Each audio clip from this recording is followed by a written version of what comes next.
Since our last emergency debate on Ukraine on January 27th, the developments, and more particularly what has happened over the weekend, can only be described as incredible. Canada mourns the lives that were lost, and we are thankful that peace has been restored. Throughout this crisis, Canada has stood firmly behind the people of Ukraine for a free and democratic country, and we will continue to support Ukraine in the transition through this pivotal moment of its history. It's important to remind the House of how this crisis was created. Canada was both shocked and disappointed when the Ukrainian government suddenly announced on November 21st that it would not pursue an association agreement and deep, comprehensive free trade agreement with the European Union.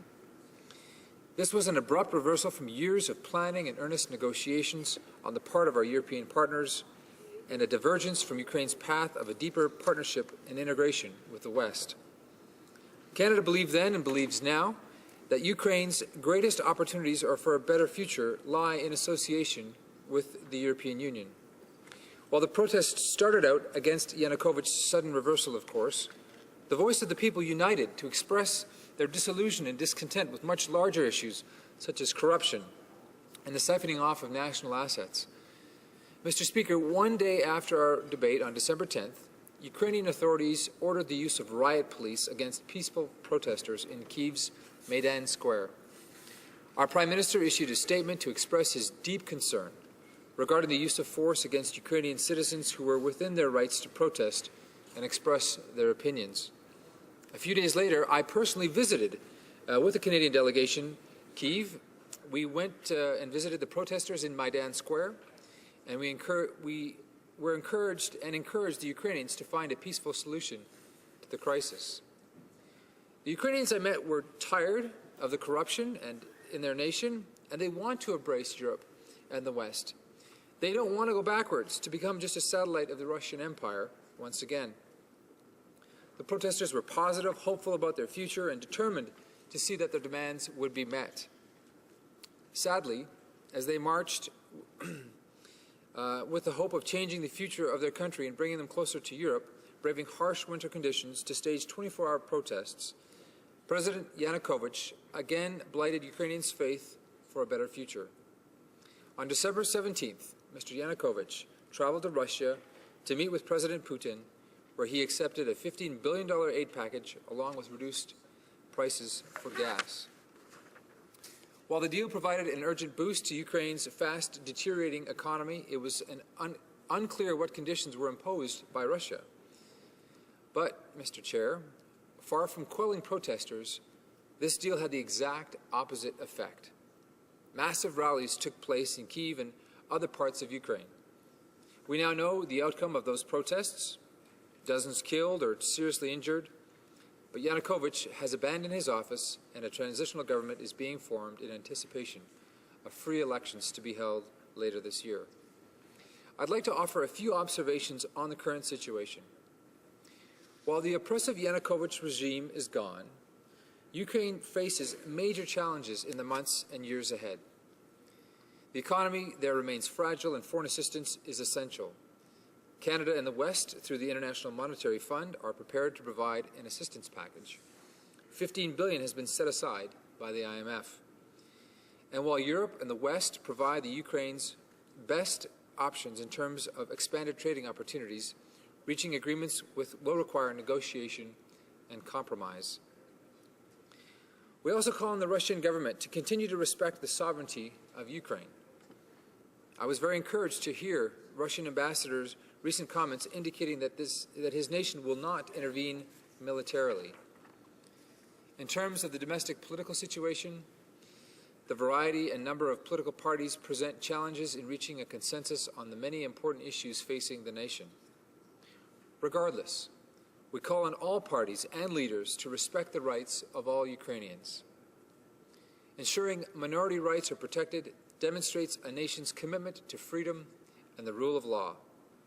The rule of law also demands that those who committed crimes, firing on unarmed protesters, be brought to justice and tried impartially. Even as the barricades come down and people return to their normal lives, the events at Maidan and in cities across Ukraine will always serve as a lasting reminder of the deep commitment to freedom that the Ukrainian people have. It is a commitment that Canadians share, and we will stand by Ukraine at this challenging time of transition as they aspire to a better future. Thank you, Mr. Chair.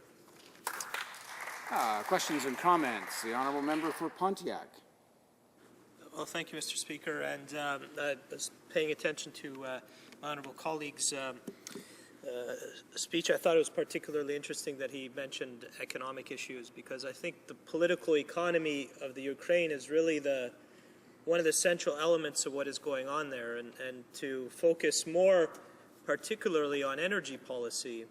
When I was in Europe for the CETA agreement study, the committee was hearing a number of things and about what Europe could offer as an energy package to Eastern Europe. And in the weakness that the European economy has gone through, it made it quite difficult for Europe to offer a robust energy package. So in the future, this issue of energy in Ukraine has to be solved. And with the aid that's going to, the economic aid, I think that some of that economic aid should definitely go into ensuring that Ukraine is not dependent on Russian energy sources. If not, this problem may very well reoccur in the future. And I wondered if my honourable colleague had any thoughts on that. And of course, whenever a democracy is fragile, it should concern us all. It concerns me particularly. I've been paying attention to this, though I'm not Ukrainian in descent and I don't have Ukrainians in my riding. Not many, I'm sure there are a few, but it is of concern to me as a Democrat and a parliamentarian. We should all be concerned when a democracy is fragile. So I don't know if my honourable colleague has any thoughts on the energy policy side of things. The Honourable Member for South Surrey, White Rock, Cloverdale. Well, I appreciate my colleague's question. We, for a time, served together on the Trade Committee, and I fully appreciate the information and what he learned on his visit to Europe as we were studying the CETA agreement. He makes a very good point. Part of the reason why Ukraine is in this situation is because they don't have a lot of options. They are heavily dependent upon Russian oil and gas, and desperately dependent on some financial stability, which was promised by Russia. Now, there's no doubt that even with the IMF coming in and providing a $15 billion loan, that things will almost certainly get more difficult than better, because almost every time the IMF comes along, they provide support, but it's not without conditions. And sometimes the conditions can be the hardest part of the medicine. But the alternative is worse, and we've seen that the alternative has been rejected. And so they may not have any other choice but to take the package provided to them, including the conditions that go along with that. Now, the European Union has said that they promise some amount of support. What that number will be, we don't yet quite know. And I think, frankly, we don't have all the information as a country that we need to assess with our partners what we can do to help. That's why I think it's so important that Minister Baird and the rest of the delegation that are frankly departing as we speak for Ukraine to speak with this intermediate government, assess from their perspective what kind of support they need, which frankly is the beginning of the conversation. And we'll know much more once they get back, and we've had that discussion. We have time only for a very short question and response. The Honourable Member for Toronto Centre. Wanted to ask a question that is pegged to the comment for my honourable colleague from the New Democratic Party. I especially was struck by his comment that he is not Ukrainian Canadian and that he does not have Ukrainian Canadians in his riding. And I think it's great to hear that honourable member speaking this evening. As a Ukrainian Canadian, I am proud of the work that the Ukrainian Canadian community has done directly supporting the people in Ukraine and informing our parliamentarians. But it is really essential that we see this not as an issue simply for Ukrainian Canadians or people elected by them. This is an issue for all Canadians. and I would love to hear from the honourable member on the opposite benches whether he agrees. The honourable member for South Surrey White Rock Cloverdale, a short response, please. All right. Well, let me first make it clear that I do have Ukrainian descent, and my wife has Ukrainian descent, and I do have Ukrainians in my constituency. But that's not the only reason why I'm here.